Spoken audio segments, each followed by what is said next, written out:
अस्सलाम वालेकुम दोस्तों, क्या हाल चाल है? कैसे हैं आप? अच्छा दोस्तों, आज हम बात करेंगे कोर्ट मैरिज के हवाले से। कोर्ट मैरिज एक बर्निंग इशू है पाकिस्तान में। तो आगे बात शुरू करने से पहले हम रिक्वेस्ट करेंगे कि हमारा चैनल सब्सक्राइब कर लें और इसके साथ बेल आइकन को भी दबा दें ताकि हमारी लेटेस्ट वीडियो आपको मिलती रहे। जब हम शुरू करने से पहले एक हमारे पास कोर्ट मैरिज जो हमने करवाई है उसके डॉक्यूमेंट्स हैं, जो अक्सर लोग पूछते हैं कौन से डॉक्यूमेंट्स मिलेंगे और क्या चीज़ होती है कोर्ट मैरिज। तो हम पहले उसके डॉक्यूमेंट्स जो हैं लोगों के साथ शेयर कर लें। तो ये है कि सबसे पहले ये ऊपर कंप्यूटराइज निकाहनामा है। ये इसके एक आम सी चीज़ है, बिल्कुल एक आम सा निकाहनामा है जो कि कोर्ट मैरिज के अलावा भी लोगों के पास होता है। ये कंप्यूटराइज निकाहनामा है। ये बना है इस निकाहनामे से, ये जो मैनुअल निकाहनामा हाथ का लिखा हुआ होता है ना, इसी से तैयार किया गया है। ये दोनों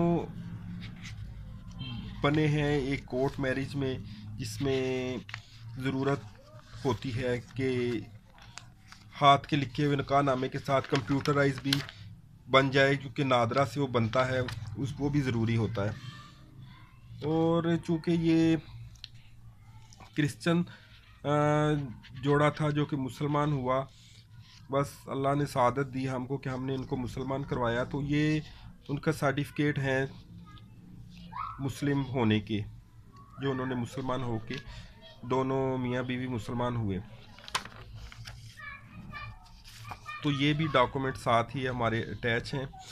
ये भी कोर्ट मैरिज का हिस्सा है, क्योंकि जब मुसलमान होकर शादी करेंगे फिर उनका इस्लामी निकाह होगा और इस्लामी तरीके से उनका निकाह रजिस्ट्रार कराएगा और यूनियन काउंसिल में उनका निकाह रजिस्टर होगा। ये एक बयान हल्फी होता है जो कि लड़की से लिया जाता है कि अपनी मर्ज़ी से आई हूँ।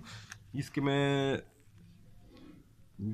दिखा दूँ, अगर दिखा सकूँ आपको, तो कि इसमें लिखा हुआ है कि बयान करती हूँ कि मदरजा बाला पता की रहायशी हूँ। हरफन बयान करती हूँ कि मैं आकला बालगा हूँ। मैं अपने अच्छे बुरे को समझती हूँ, खूब जानती हूँ। मैं अपनी आज़ाद मर्ज़ी से बिला जबरो करा, ये उसी सेम ही होते हैं इसमें, ये जिससे शादी की है उसके बाद। और ये नीचे इसमें बता रही है कि मैं अपने वालदैन के घर में आते हुए कोई नकदी जेवरात तलाई वगैरह ना लेके आई हूँ। बयान करती हूँ कि मेरा मज़कूरा बाला बयान हकीकी पर, जो ये बयान हल्फी एक 100 रुपये की या 50 रुपये के स्टाम्प पे लिखा जाता है, जो कि एक प्रूफ होता है कि लड़की ने अपनी मर्ज़ी से फ्री विल के साथ शादी की है। और इसके बाद ये एक इस्तगासा जो है कोर्ट में दायर किया जाता है। ये जुडिशल मजिस्ट्रेट साहब के पास इस्तगासा होता है, और ये इस्तगासे में जो है पटिशनर बनती है लड़की, और जो इसमें बनाम होता है जो लड़की के वालदैन या उसके चाचा ताया या जो भी उसके एंगेस्ट होते हैं शादी के, ये उनके ख़िलाफ़ इस्तगासा होता है। ये ज़ेर दफ़ा 506 452 कि 506 धमकियों की दफ़ा है, तो यही एक जो सेक्शन